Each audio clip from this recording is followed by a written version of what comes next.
बिस्मिल्लाहिर्रहमानिर्रहीम। अस्सलाम वालेकुम। उम्मीद है आप खैरियत से होंगे।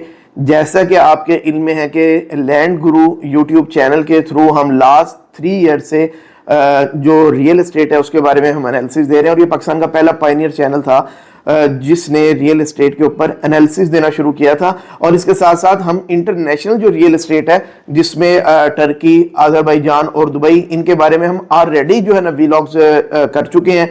और ये सारी वो जगह हैं जहां पे मैंने खुद जाके विजिट की है। यूके की मार्केट, टर्की की, अज़रबैजान की, दुबई की, रिसेंटली हम अभी मलेशिया जा रहे हैं, और इसके बाद इंशाल्लाह अगस्त के अंदर हम जो है यूरोप के कुछ कंट्रीज हैं वहां जा रहे हैं, सिर्फ ये अंडरस्टैंड करने के लिए कि ये मार्केट किस तरह बिहेव कर रही है इंटरनेशनली। पाकिस्तान की मार्केट का तो हमें अंदाजा है। अच्छा, आज क्या जो हम व्लॉग करने जा रहे हैं वो चाइना के ऊपर करने जा रहे हैं। चाइना दुनिया की इस वक्त दूसरी बड़ी मईशत है, और हमें लगता है कि शायद उनकी जो इंडस्ट्री है वो इतना ग्रो कर रही है जिसकी वजह से उनका जीडीपी जो है ना उसके अंदर बहुत ज़्यादा उसका कंट्रीब्यूशन है। लेकिन एक बहुत बड़ा कंट्रीब्यूशन जो है चाइना की जीडीपी के अंदर है वो उनकी रियल एस्टेट का है। और इस वक्त चाइना सीवियर किस्म का जो क्राइसिस है वो फेस कर रहा है रियल एस्टेट की वजह से। और रियल एस्टेट एक ऐसा सेक्टर है चाइना में जिसके साथ तकरीबन 5 मिलियन लोग, और ये रियल एस्टेट से मतलब मेरा जो कंस्ट्रक्शन इंडस्ट्री है वहां की, 5 मिलियन लोग यानी कि 50 लाख लोग इस सेक्टर के साथ वो अटैच्ड हैं, उनका रोजगार अटैच्ड है। और तकरीबन 50 बड़े डेवलपर्स हैं चाइना के अंदर जो काम कर रहे हैं। लेकिन इस वक्त क्राइसिस ये आ गया है कि ओवर सप्लाई हो चुकी है। घर मौजूद है, प्रॉपर्टीज तैयार हैं, अपार्टमेंट्स जो है ना वो रेडी हैं, बड़ी बड़ी बिल्डिंग्स जो है ना वो रेडी हैं, लेकिन वो पिछले कई सालों से खाली पड़ी हैं और अगले कई साल भी वो खाली नजर आ रही हैं क्योंकि मार्केट के अंदर बायर नहीं है। अगर स्क्वायर फुट की हम बात करें तो तकरीबन 8 बिलियन यानी कि 8 अरब स्क्वायर फुट की प्रॉपर्टीज तैयार हो चुकी हैं, कंस्ट्रक्शन मुकम्मल हो चुकी है, लेकिन उनका बायर मार्केट में मौजूद नहीं है। अगर इसके हम युआन के अंदर अगर हम कैलकुलेशन करें तो तकरीबन 4.3 ट्रिलियन ये बनता है, यानी कि 4300 अरब युआन, या डॉलर्स में बात करें तो 600 बिलियन डॉलर की अमाउंट बन रही है जो रियल एस्टेट में स्टक हो गई है और जो वापस रिकवर होते नजर आ रही है, और ये गले की हड्डी बन चुकी है। अब मैं कोई हवा में बातें नहीं कर रहा, आप अभी गूगल करें और आपको बड़े बड़े जो चाइना के जो इकोनॉमिस्ट हैं, उनके जो न्यूज़पेपर हैं, जो उनके एनालिस्ट हैं, इवन के जो गार्डियन है, बीबीसी है, रूटर्स है, ये सारे आप खोल के देख लें, सारे इसी टॉपिक में बात कर रहे हैं। और तकरीबन अगर हम स्क्वायर मीटर की बात करें तो तकरीबन 7 करोड़ स्क्वायर मीटर जो है ना वो कंस्ट्रक्शन प्रॉपर्टी जो है ना वो रेडी मौजूद है, खरीदार कोई नहीं है। अब जो उनकी लोकल गवर्नमेंट्स है उन्होंने एक प्लान बनाया है कि हम ऐसा करते हैं कि डेवलपर से वो प्रॉपर्टी हम बाय कर लेते हैं और हम अपने लोगों को सस्ती करके देंगे। अच्छा, अब मसला यहाँ पे क्या है? मसला ये आया कि एक तो ओवर सप्लाई हो गई है और जरूरत से ज्यादा घर बन गए हैं, अपार्टमेंट्स बन गए हैं, बिल्डिंग्स बन गई हैं, और दूसरा ये कि वो कॉस्टली बहुत ज्यादा है। वो लोगों की जो अफोर्डेबल हाउसिंग जो होनी चाहिए थी वो नहीं हुई। अब लोग खरीद नहीं रहे, हालांकि वहां पे इस वक्त बहुत ज्यादा स्लम एरियाज वगैरह मौजूद है, लेकिन लोगों की बाइंग पावर ही नहीं है, लोग खरीद ही नहीं पा रहे। अब गवर्नमेंट क्या कर रही है कि वो प्लान कर रही है कि हम लोकल जो बैंक्स हैं उनसे हम कर्जे लें, और उस कर्जे लेने के बाद डेवलपर से वो प्रॉपर्टी हम बाय कर लें ताकि डेवलपर्स जो है ना वो डिफॉल्ट ना कर जाए। तकरीबन 50 के करीब बड़े डेवलपर्स हैं जिसमें से तकरीबन 2 दर्जन से ज्यादा डेवलपर डिफॉल्ट कर चुके हैं, बैंक करप्ट हो चुके हैं, और चाइना के लिए एक दर्द सर बन चुका है। अच्छा, वो जो इन्होंने अमाउंट रखी है वो तकरीबन 300 बिलियन युआन की रखी है, यानी कि 40 जो बिलियन डॉलर है वो रखी है, लेकिन इशू है 600 बिलियन डॉलर का, जिसके आगे 400 बिलियन डॉलर कुछ 40 बिलियन डॉलर कुछ भी नहीं है। अच्छा, पहले अगर हम बात करें ना 2017-18 के टाइम की, तो ऑन एवरेज चाइना के अंदर एक प्रॉपर्टी सेल होने के लिए ना 10 महीने का टाइम लेती थी, ठीक है, लेकिन अब वो टाइम इंक्रीज होकर चला गया 2 साल का। और जो उनके कैपिटल सिटीज हैं वहां की बात करें तो 4 साल तक का टाइम चला गया कि एक नई प्रॉपर्टी, नया घर, नया विला, नया अपार्टमेंट रेडी हो जाता है तो अगले 4 साल तक उसकी बारी नहीं आ रही है, वो मार्केट में मौजूद है। इस वक्त वहां पे बड़ी बड़ी बिल्डिंग्स जो है वो खाली पड़ी है, हू का आलम है, और क्यों? वो लोगों की पहुंच से बहुत दूर हो गई हैं। और दूसरा ये कि अब जब इतनी बड़ी मईशत के साथ ये हो चुका है तो पाकिस्तान के साथ क्या हो गया? यही चीजें तो हम पाकिस्तान के बारे में भी सुनते हैं। हम इसका अब एनालिसिस पाकिस्तान के हिसाब से करते हैं। अब मैंने ये 3 चीजों में डिवाइड करता हूं पाकिस्तान की जो रेजिडेंशियल रियल एस्टेट है। एक पहली कैटेगरी है कि जो तैयार शुदा घर मौजूद है इस वक्त, उनकी क्या मार्केट है, क्या ओवर सप्लाई हो चुकी है। दूसरे नंबर पे जो हमारे प्लॉट्स की जो है, बहुत ज्यादा रेजिडेंशियल प्लॉट्स सोसाइटीज आई हैं पिछले 8-10 साल के अंदर, उनकी क्या सिचुएशन है, क्या हम भी उस तरफ जा रहे हैं। तीसरे नंबर पे जो पाकिस्तान के अंदर इस्लामाबाद कराची वगैरह में तो ऑलरेडी था, लेकिन लाहौर में, मुल्तान में, भावलपुर, फैसलाबाद, इन जगहों पे जो हाई राइज का कॉन्सेप्ट है ये अब आना स्टार्ट हुआ है। तो उनका क्या है कि क्या यहाँ पे भी ओवर सप्लाई मौजूद है? क्योंकि अगर स्पेसिफिकली लाहौर की बात की जाए या फैसलाबाद की बात की जाए तो हम देख रहे हैं कि मार्केट के अंदर ओवर सप्लाई हो चुकी है अपार्टमेंट्स की, फ्लैट्स की। तो आगे इनका क्या सीन होगा? क्या पाकिस्तान भी एक बहुत बड़े क्राइसिस की तरफ जाने वाला है? तो हम ये बात करते हैं। अच्छा, सबसे पहले हमें ये बात समझनी होगी कि चाइना में और पाकिस्तान की जो रियल एस्टेट डेवलपमेंट है उसमें फर्क क्या है। एक की डिफरेंस जो है ना वो मैं आपको पहले बता देता हूं।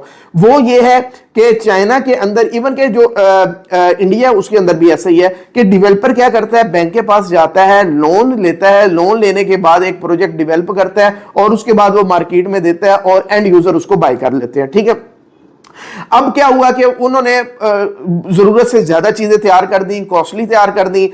अब वो क्या हुआ, वो एंड यूजर ने वो खरीदे नहीं है। अब वो डेवलपर पैसे पूरे नहीं कर पा रहा, वो बैंकरप्ट हो गया, वो डिफॉल्ट कर गया।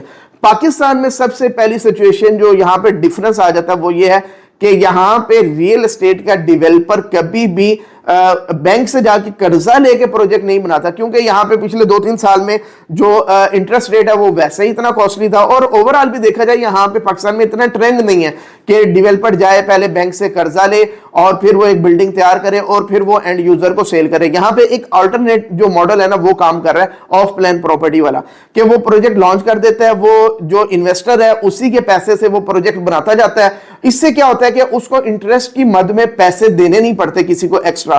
तो अगर कल को प्रोजेक्ट डिफॉल्ट कर जाता है तो वो दोनों के ऊपर बर्डन शिफ्ट हो जाता है, इन्वेस्टर के ऊपर भी शिफ्ट हो जाता है और बिल्डर के ऊपर भी जो है ना वो बर्डन शिफ्ट हो जाता है।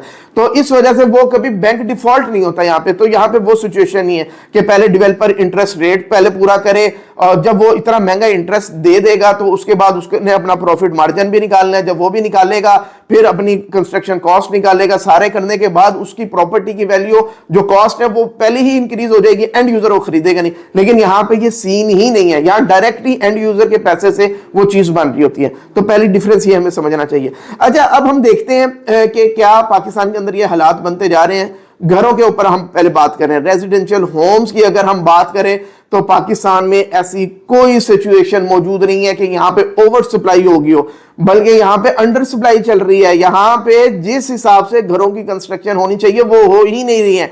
और ये क्राइसिस पाकिस्तान में 3 साल के बाद अपना सर उठाता नजर आएगा और 5 से 7 साल के बाद ये एक बहुत बड़ा पाकिस्तान का क्राइसिस मुझे नजर आ रहा है, अगर यही हालात रहे। क्योंकि पाकिस्तान में उस हिसाब से जो रेजिडेंशियल यूनिट्स हैं वो नहीं बन रहे हैं और जो जितने भी मेट्रोपॉलिटन सिटीज हैं वो इसको फेस करेंगे और जिसका नतीजा ये होगा कि जो रेंटल जो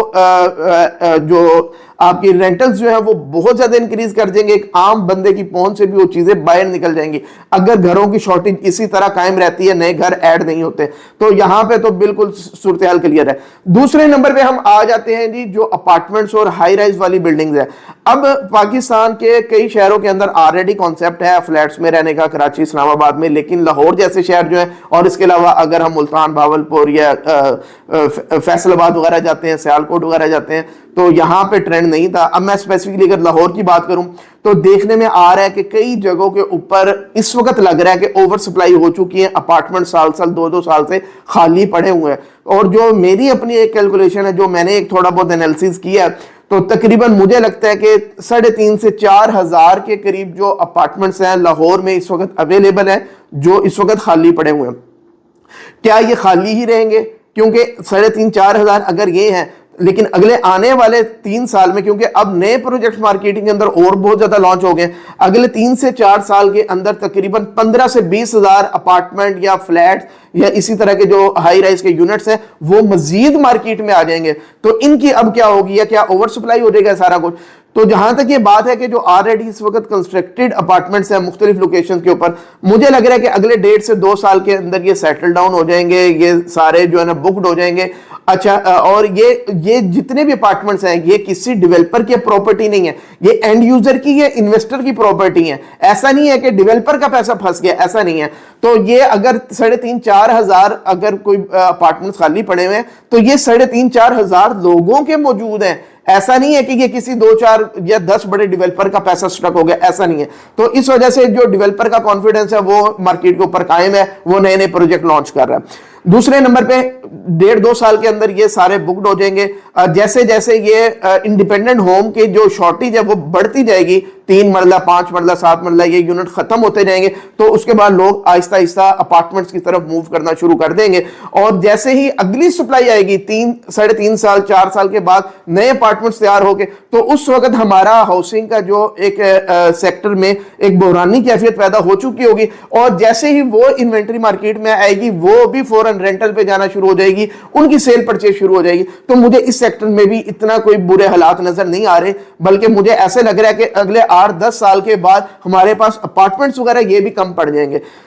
تیسرے نمبر پہ آ جاتے ہیں جی جو پلاٹس کی انوینٹری ہے. پلاٹس کی انوینٹری بہت ایک الارمنگ سچویشن ہے. وہ والی سوسائٹیز جو سٹی سے تھوڑا باہر نکل کے بنی ہوئی ہیں، مجھے 8-10 سال ان کا کوئی فیوچر نظر نہیں آ رہا. پہلی تو بات یہ ہے کہ ایک تو ہے جن سوسائٹیز نے پلاٹ ڈیولپ کر دی ہیں، جن کے پوزیشن اب ملنا شروع ہو گئے ہیں، ایک تو وہ انوینٹری مارکیٹ میں آنا شروع ہو گئے. اور یہ ساری وہ سوسائٹیز ہیں جو بڑے شہروں سے باہر نکل کے ہیں، 5-7-10 کلومیٹر باہر نکل کے ہیں، جو یعنی کہ مثال کے طور پہ فیصل آباد کی کوئی اندر کی سوسائٹی ہے، اس کے ساتھ کوئی مسئلہ نہیں ہوگا. ملتان کے اندر کی کوئی سوسائٹی ہے، ہاں اس کی ٹیریٹری سے تھوڑا باہر، جیسے لاہور میں بھی آپ دیکھ لیں جی ٹی روڈ پہ تھوڑا باہر نکلیں، یا شرک پور روڈ والی سائڈ پہ نکلیں، یا فیروز پور روڈ پہ نکل جائیں، تو یہ ساری جو لاہور سے بہت باہر نکل جاتے ہیں اور یہیں پہ ہی ساری سوسائٹیز لانچ ہوئی ہیں. تو اگر وہ سپلائی آنی بھی شروع ہو جاتی ہے، اگلے 2-3 سال میں میکسیمم سپلائی آ جائے گی. اور دوسرے اس کے اندر ایک ایشو مجھے یہ جو نظر آ رہا ہے نا، ہائی رائز کے اندر بھی اور پلاٹس کے اندر بھی کئی چیزیں تو ڈیلیور ہی نہیں ہونی ہے. یہ ایک نیگیٹو جو فیکٹر ہے وہ بھی ایڈ کر لیں اس کے اندر، کیونکہ یہاں پہ جو ڈیولپر ہے وہ ڈنڈی مار رہا ہے. ٹھیک ہے، اس کے اوپر حکومت کو، اداروں کو بہت زیادہ ویجیلنٹ ہونا چاہیے تاکہ انویسٹر کا پیسہ سیکیور ہو، کیونکہ کئی سوسائٹیز نے ہاتھ پہلے ہی کر دی ہیں اور مزید آگے تیاری پکڑ رہے ہیں. تو 8-10 سال میں مجھے تو نہیں لگتا کہ وہ اس پول کے اندر ان کی پراپرٹیز آئیں گی، کیونکہ ان کو ملنی ہی نہیں ہے وہ چیزیں. تو یہ اب گورنمنٹ کا کام ہے وہ ان چیزوں کو انشور کرے. لیکن پلاٹس کی انوینٹری مجھے ہر گزرتے دن کے ساتھ مارکیٹ میں بڑھتی نظر آ رہی ہے، جس کی وجہ سے مجھے یہاں پہ لگ رہا ہے کہ اوور سپلائی ہو جائے گی اور اس طرح ڈیمانڈ جنریٹ نہیں ہوگی، سپلائی زیادہ ہو جائے گی. یہاں کا انویسٹر جو ہے نا مجھے تھوڑا بہت ڈیمیج ہوتا آگے نظر آ رہا ہے اگلے 3-4-5 سال کے اندر. اور باقی ریزیڈینشل جو کنسٹرکشن والی پراپرٹی ہے وہ بالکل فول پروف ہے، سیکیور ہے. 6-8 مہینے کا مسئلہ ہو سکتا ہے، اس سے زیادہ کا کوئی ایشو نہیں ہے. اور لانگ رن کے اندر انشاءاللہ یہ سارے لوگ بینیفیشل ہوں گے. امید ہے ویڈیو پسند آئی ہوگی. ہمارا ڈسکرپشن کے اندر واٹس ایپ کمیونٹی گروپ ہے، اس کو لازمی جوائن کریں اور کمنٹ میں لازمی بتائیں کہ آپ کو ہمارا یہ والا انالیسس کیسا لگا. کوئی سجیشن ہے وہ بھی آپ دیجیے گا. Thank you very much.